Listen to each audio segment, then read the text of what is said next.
Assalamualaikum. So ini kita ada BMW BMW F30 So ini abang nak pasang brake. Pasang brake depan dan belakang guys. Ini asal dia. Asal dia ini bukan e-brake punya, dia handbrake biasa saja.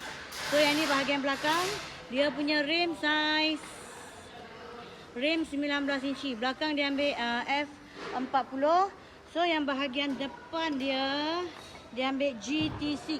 Ni. Si GT6 kita bagi harga siap pemasangan 2,800 untuk bahagian depan. Depan kita bagi 2,800 6 pot So yang ni kita akan buka tayar dululah. BMW F30. Barang ready stock bang Abang nak warna silver, hyper silver. Okey. Yang nak datang untuk hari ni abang boleh terus WhatsApp sahaja guys. Okay, so yang ni BMW F30. Kita dah buka dia punya tayar. So yang ni sebelum dia single port, kita akan masuk yang 4 port. Yang bahagian depan pun sama, single port kita akan masuk yang 6 port. 6 port sekarang ni kita buat promosi. Promosi siap pemasangan 2,800 saja guys.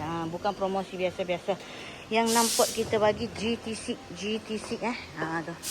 Depan belakang GT6. Yang ni abang nak warna silver. Okay. So barang dah siap. Dapat dia punya hose besi sekali guys. Hose besi sekali dapat. Warna silver. Ini bukan silver biasa, hyper silver. So yang mana nak datang pasang brake untuk hari ni abang boleh terus walk in saja. Memang kita buat promosi kau sale punya ni. Ni. Boleh terus walk in, barang ready stock guys. Okey, kita buka keluar yang lama dulu Buka keluar dulu guys. Ni. Proses. Tak payah tinggal kereta. Petang nanti boleh collect guys. Barang memang dah ada. Owner nak warna silver, body dah warna silver.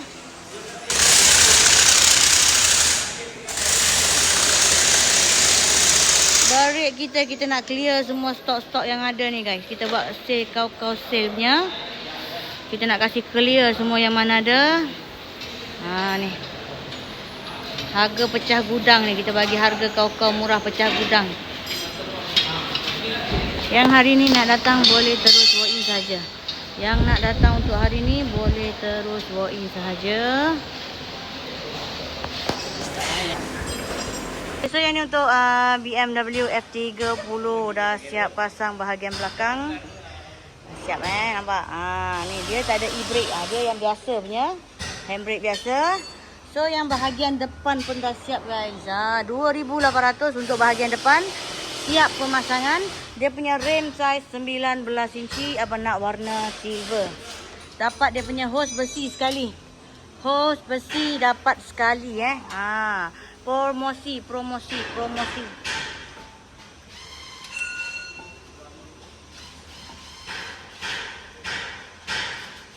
Boleh bang Boleh. Okey.